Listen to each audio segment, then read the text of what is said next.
Okay, so I bought a Todd Cutler Scottish Dirk, and I was planning on putting everything in one video, so I was gonna talk about it and then just start just chopping things with it and things like that in the second half of the video.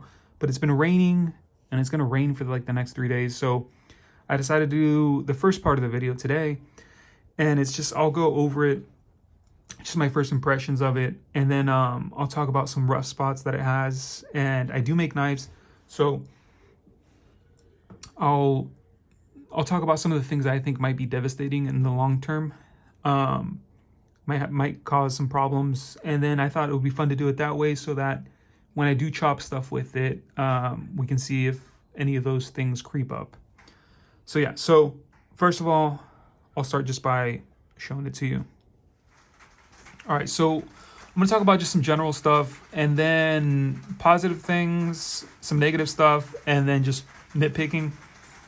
So just to get it started, and you will hear some rain going on and off in the background, but just to get it started, this is a 15-inch blade. The handle is about 4¼ inches. The thickness on this is about 1/4 inch, and it goes all the way. It doesn't taper up until about 2 inches away from the tip.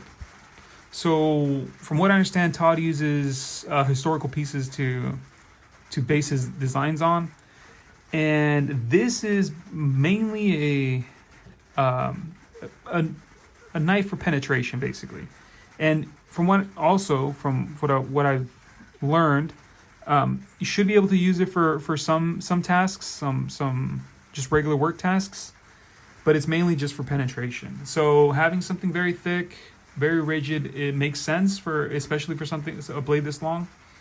If you wanted to penetrate multiple layers of something or something very hard. Going along with that theme of penetration, it does have a false edge, but it's not sharp. And having a false edge makes for just a finer point, which this point, I'll point out something, no pun intended. I will talk about something about it, but it's in general, it's well done. You can see here. The grind on this is a convex grind, but it's a very close to the edge convex grind. So very flat up until this point, and then convex. And it makes for a very thick behind the edge knife, which makes sense too, which it goes with also same thing for penetration, not really meant for chopping and stuff. But even though this has a lot of weight in the front, it should be pretty bad when I do use it for chopping. We'll see. It has a fuller, which to me is mainly cosmetic, makes it look super nice, makes the blade look super nice, but it's not really gonna the depth on this is not really gonna change much about, well, it doesn't really change much about the weight on this thing. So here's where it balances, right there. So very forward heavy, and the handle feels super nice actually. All these little ribs, stuff like that, does make for a very secure grip. This swell in the back, there's no way it's gonna like fly out of your hand. So yeah, I like the design, beautiful. I like how this feels more than anything.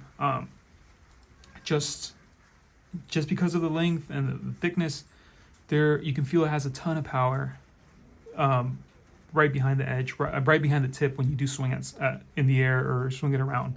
So very nice how it feels. So now I'm going to talk about like the negative. All right, so I'm going to start with what I think is the biggest problem. And let me just show you first. So you can see here, this has like a little brass cap there. And if you can see, it does have an oversized hole, which makes sense. You know, if you're gonna mass produce a knife, and if your tolerances aren't that tight, it makes sense to make oversized holes so that all your blades fit that hole. The main problem I have is that if you look at where the blade is fitted, it is completely up against the right side of that hole. And what that gives you, and I'm going to try to align these two sides with the camera, you have an edge that is pointing this way. So the edge alignment is off on this knife.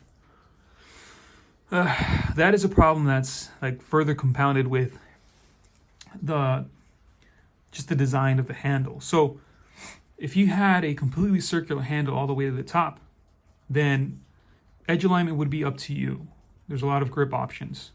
But because it has these flat spots here on both of these sides, your grip is always going to be the same. That's what these flat spots are for. When you do put a flat spot on an axe handle or a knife, it's for edge alignment. So you want to know where the edge is, and you want to know that it's always straight, basically, whenever you grip something. And that's why you put these flat spots into the handle that you make. So every time I grab this, and there is no other option because I always have to grab it like this, the edge is going to be pointed to the right. So I don't know how much that's going to affect me chopping with this knife, but we'll see, I guess. That's the main problem. The second problem is because this is twisted so much to the right, you see there the gap there, it tells me that the hole on the inside of this handle is also oversized. Because this blade was, the rattan inside of here was allowed to twist that much. That means that it's also oversized, which is putting a lot of reliance on the epoxy. Basically, if you're relying a lot on the epoxy holding up to percussion, to just forces that are going to be applied to this blade, especially since it's so long and so heavy. So that's the other thing I don't like. And then the last of the major things that not the last, second to last, the major things is, if you can see if I get it to focus, you can see the threaded tip there of the tang.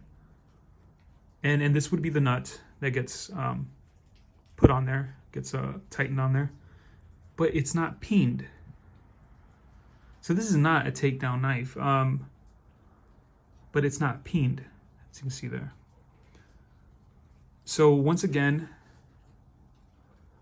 you are relying, if you make it this way, you are relying on this nut and the epoxy to keep everything together. You're relying on the epoxy that's connecting this, that's keeping this nut on there to keep this knife together. That's another thing. This, with the bent posts, is not much of a problem. I don't really care. Oop, there we go. I don't really care. And you can see how they made this. So they basically got pliers for this, I'm guessing, because you can see here and here the marks. They basically got pliers, so they don't have just a crescent wrench or whatever to just tighten it with. I would just put like a crescent wrench with some amount of like fabric or something, so it doesn't scratch this, and just tighten this little castle looking thing. What they did was they used just pliers, and then they twisted it and it slipped a bit. So they squeezed it enough that these got bent inwards, and then they twisted it, and maybe that's a feature that keeps this this thing in place. I don't know. I mean, I don't really care about that too much. Just wanted to point it out. Besides that, just to point out what you're getting if you do order one of these things. Besides that, you can see how this little castle thing was made. I'm guessing some kind of saw, maybe a bandsaw or something, just because of that dip right there. It had to be a thin saw, and I'm guessing it's a saw because you can see the marks of the teeth. See all those little lines of the teeth. So kind of rough in that sort of sense. Doesn't really matter. This is actually what made very well. This little butt cap. I do like that.